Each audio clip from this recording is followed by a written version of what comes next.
Archon Classic. Yes, it's finally time to review this one. I got around to playing it, and I had fun with it. It was good. I liked it. That's the thing you were wondering, right? Because I spent my childhood playing the original Archon, and now we got the Archon Classic. It's only 13 years old, so it's brand new. Anyway, I played this, and it was good. It was very good. There were some new wrinkles. They added secondary attacks, which I'm terrible at, and I got my butt handed to me in the first game.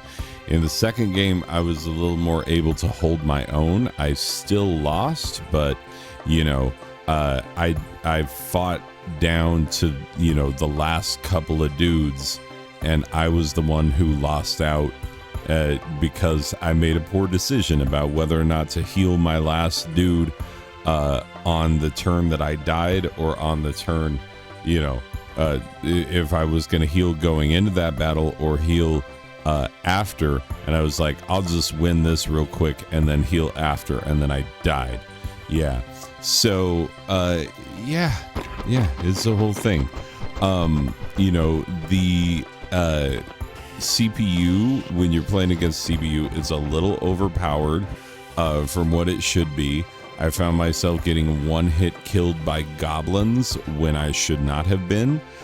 So that's a little bit of a problem.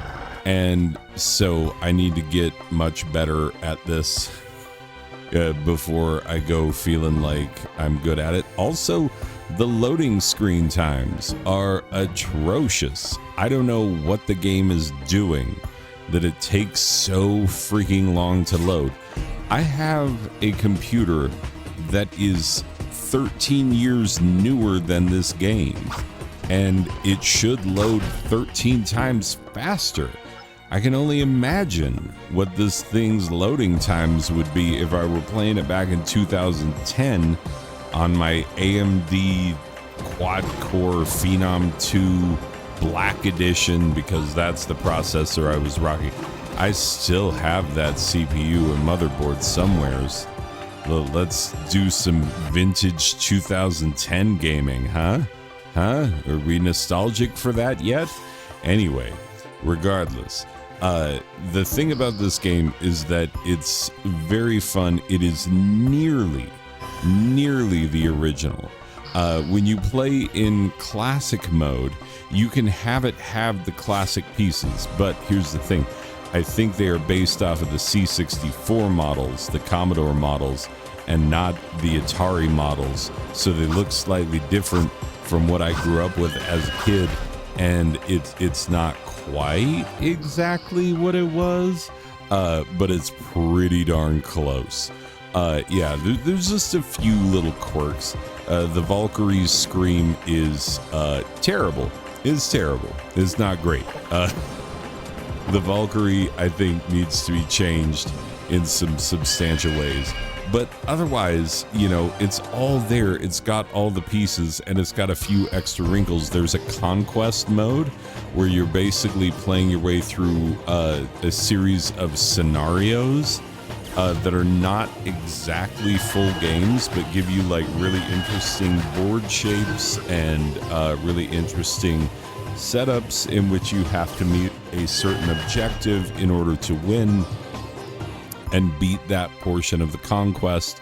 And then you get graded, you know, bronze, silver, and gold in terms of how you did. So there's a lot here. Anyway, this game is almost all the way there. And so, yeah, I'm going to go with a 9 out of a possible 10 fingers not touching Commodore 64s, because I have never touched one. That's right. I've been an Atari kid since forever, and I have never touched a Commodore 64, and I'm not planning on doing it anytime soon. Don't try. Somebody's gonna find me sometime and they're gonna like tap me on the back with a Commodore 64. Don't do it. I've never touched one, and I don't want to start now. I'm 44 years old. It's too late for me to touch a Commodore 64. It's Atari for life now. Anyway, regardless, 9 out of 10 on the Archon Classic. It's really, really good. It is a solid way to play this game in the modern era. So if you want to play a chess type arena battler where the pieces, instead of just taking each other, they go into an arena and fight it out to the death, yeah, this is it. This is what you got. Anyway, people, that's going to do it for this one. I will see you in the next one. Okay, bye.